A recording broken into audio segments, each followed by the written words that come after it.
करवा चौथ माता का आसरा और भरियो पीहर सासरा, कहते सुनते हुकार भरते सभी के भंडार भरते। करवा चौथ माता को सत सत नमन, जय करवा माता की। नमस्कार प्रिय भक्तगणों, आप सभी का स्वागत है हमारे YouTube चैनल आर वर्मा में। प्रिय भक्तगणों, आज की कथा बहुत ही विशेष है। हम आज करवा चौथ माता की संपूर्ण कथा श्रवण करेंगे। हमारे पुराणों में साफ तौर पर लिखा गया है, इन करवा चौथ माता की कथा सुनने से अखंड सौभाग्य की प्राप्ति होती है। व्यक्ति धन्य धान से संपन्न हो जाते हैं, विद्या की प्राप्ति होती है, दरिद्रता दूर होती है, शत्रुओं का नाश होता है, व्यापार में वृद्धि होती है, रोग दोष दूर हो जाते हैं, घर में खुशहाली आती है। ऐसे में करवा चौथ माता की कथा कही जाए, सुनी जाए तो महाफलदायी होती है। समस्त देवी देवताओं का आशीर्वाद व्यक्ति का जीवन सुखमय हो जाता है। प्रिय भक्तगणों, इसीलिए कथा को अंत तक सुनिएगा, बीच में छोड़कर कथा का निरादर ना करें। अगर आप शिव भक्त हैं तो मेरे प्रश्न का उत्तर कमेंट में जरूर दे। बताइएगा कि माता सती के पिता का नाम। इससे पहले कि हम कथा को शुरू करें, अगर आपने हमारे चैनल आर वर्मा को सब्सक्राइब नहीं किया तो सब्सक्राइब करें, बेल बटन अवश्य दबाएं, लाइक करें, शेयर करें। आपका यह प्रयास हमारे लिए बहुत ही महत्व रखता है। तो चलिए आइए सुनते हैं करवा चौथ की कथा। एक बार पांडु पुत्र अर्जुन तपस्या करने नीलगिरी नामक पर्वत पर गए। इधर द्रौपदी बहुत परेशान थी। उनकी कोई खबर न मिलने पर उन्होंने कृष्ण भगवान का ध्यान किया और अपनी चिंता व्यक्त की।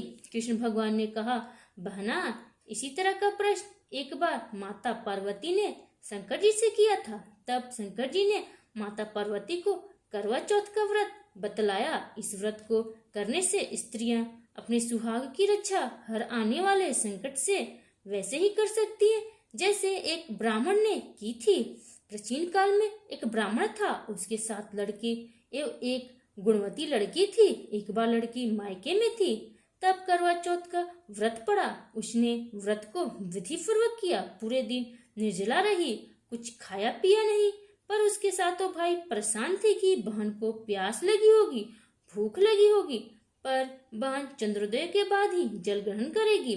भाइयों से रहा नहीं गया। उन्होंने शाम होते ही बहन को बनावटी चंद्रोदय दिखा दिया। एक भाई पीपल की पेड़ पर छलनी लेकर चढ़ गया और दीपक जलाकर छलनी से रोशनी उत्पन्न कर दी। तभी दूसरे भाई ने नीचे से बहन को आवाज दी, देखो बहन, चंद्रमा निकल आया है, पूजन कर, भोजन ग्रहण करो।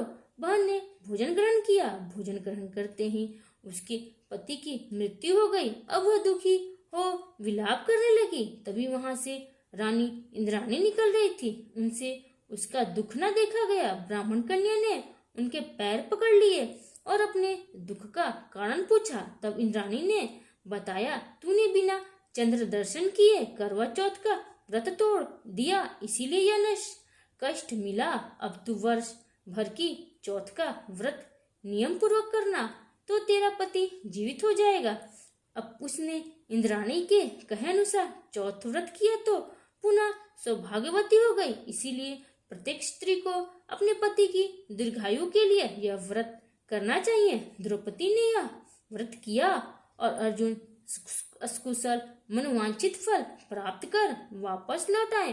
तभी से अपने अखंड सुहाग के लिए हिंदू महिलाएं करवा चौथ व्रत करती हैं। करवा चौथ की दूसरी कथा बहुत समय पहले की बात है। एक साहूकार के साथ बेटे और उनकी एक बहन करवा थी। सभी सातों भाई अपनी बहन से बहुत प्यार करते थे, यहाँ तक कि वे पहले उसे खाना खिलाते और बाद में स्वयं खाते थे। एक बार उनकी बहन ससुराल से मायके आई हुई थी। शाम को भाई जब अपना व्यापार व्यवसाय बंद कर घर आए तो देखा उनकी बहन बहुत व्याकुल थी। सभी भाई खाना खाने बैठे और अपनी बहन से भी खाने का आग्रह करने लगे, लेकिन बहन ने बताया कि उसका आज करवा चौथ का निर्जल व्रत है और वह खाना सिर्फ चंद्रमा को देखकर उसे अर्घ्य देकर ही खा सकती है। चूंकि चंद्रमा अभी तक नहीं निकला है, इसीलिए वह भूख प्यास से व्याकुल हो उठी है। सबसे छोटे भाई को अपनी बहन की हालत देखी नहीं जाती और वह दूर पीपल के पेड़ पर एक दीपक जलाकर चलनी की ओट से रख देता है। दूर से देखने पर वह ऐसा प्रतीत होता है कि जैसे चतुर्थी का चांद उदित हो रहा हो। इसके बाद भाई अपनी बहन को बताता है कि चांद निकल आया है, तुम उसे अर्घ्य देने के बाद भोजन कर सकती हो। बहन खुशी के मारे सीढ़ियों पर चढ़कर चांद को देखती है, उसे अर्घ्य देकर खाना खाने बैठ जाती है। वह पहला टुकड़ा मुंह में डालती है तो उसे छींक आ जाती है, दूसरा टुकड़ा डालती है तो उसमें बाल निकल आता है और जैसे ही तीसरा टुकड़ा मुंह में डालने की कोशिश करती है तो उसके पति की मृत्यु का समाचार उसे मिलता है। वह बौखला जाती है। उसकी भाभी उसे सच्चाई से अवगत कराती है कि उसके साथ ऐसा क्यों हुआ। करवा चौथ का व्रत गलत तरीके से टूटने के कारण देवता उससे नाराज हो गए हैं और उन्होंने ऐसा किया है। सच्चाई जानने के बाद करवा निश्चय करती है कि वह अपने पति का अंतिम संस्कार नहीं होने देगी और अपने अस्तित्व से उन्हें पुनः जीवन दिलाकर रहेगी। वह पूरे 1 साल तक अपने पति के शव के पास बैठी रहती है, उसकी देखभाल करती है, उसके ऊपर उगने वाली सुईनुमा घास को वह एकत्रित करती जाती है। 1 साल बाद फिर करवा चौथ का दिन आता है।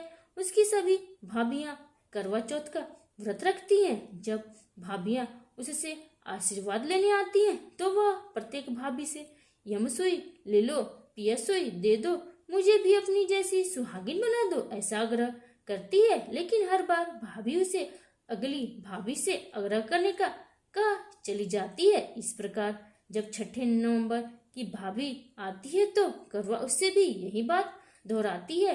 यह भाभी उसे बताती है कि चूंकि सबसे छोटे भाई की वजह से उसका व्रत टूटा था, अतः उसकी पत्नी नहीं सकती है कि वह तुम्हारे पति को दोबारा जीवित कर सकती है। इसीलिए जब वह आए तो तुम उसे पकड़ लेना और जब तक वह तुम्हारे पति को जिंदा ना कर दे उसे नहीं छोड़ना। ऐसा कहकर वह चली जाती है। सबसे अंत में छोटी भाभी आती है।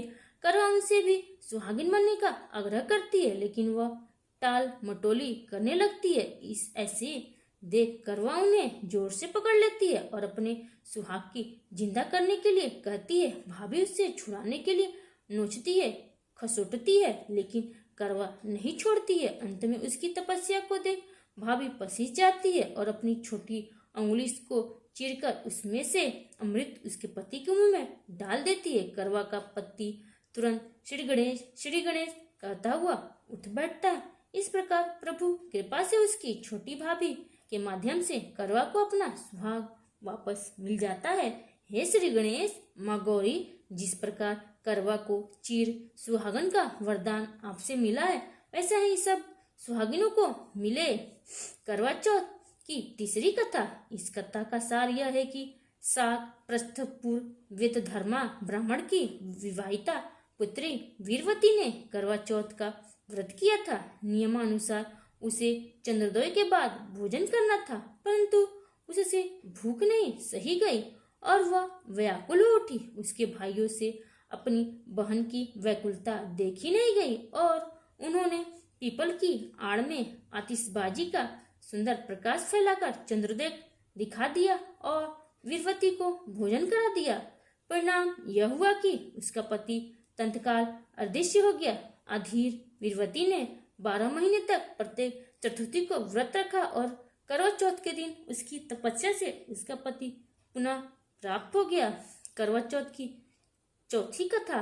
पुराणों के अनुसार करवा नाम की एक पतिव्रता धोबिन अपने पति के साथ तुंगभद्रा नदी के किनारे स्थित गांव में रहती थी। उसका पति बुढ़ा और निर्बल था। एक दिन जब वह नदी के किनारे कपड़े धो रहा था, तब अचानक एक मगरमच्छ वहां आया और धोबी के पैर अपने दांतों में दबाकर यमलोक की ओर ले जाने लगा। वृद्ध पति को यह देख घबराया और जब उससे कुछ कहते नहीं बना तो वह करवा करवा कहकर अपनी पत्नी को पुकारने लगा। पति को पुकार सुनकर धोबिन करवा वहां पहुंची तो मगरमच्छ उसके पति को यमलोक पहुंचाने ही वाला था। तब करवा ने मगर को कच्चे धागे से बांध दिया और मगरमच्छ को लेकर यमराज के द्वार पहुंची। उसने यमराज से अपनी पति की रक्षा करने की गुहार लगाई और साथ ही यह भी कहा कि मगरमच्छ को उसके इस कार्य के लिए कठिन से कठिन दंड देने का आग्रह किया और बोली, हे भगवान, मगरमच्छ ने मेरे पति के पैर पकड़ लिए हैं। आप मगरमच्छ को इस अपराध के दंड स्वरूप नरक भेज दे। करवा की पुकार सुन यमराज ने कहा, अभी मगर की आयु शेष है, मैं उसे अभी यमलोक नहीं भेज सकता। इस पर करवा ने कहा, अगर आपने मेरे पति को बचाने में मेरी सहायता नहीं की तो मैं आपको श्राप दूंगी और नष्ट कर दूंगी। करवा का साहस देख यमराज भी डर गए और मगर को यमपुरी भेज दिया। साथ ही करवा के पति को दीर्घायु होने का वरदान दिया। तब से कार्तिक कृष्ण की चतुर्थी को करवा चौथ व्रत का प्रचलन में आया, जिसे इस आधुनिक युग में भी महिलाएं अपने पूरी भक्ति भाव के साथ करती हैं और भगवान से अपने पति की लंबी उम्र की कामना करती हैं।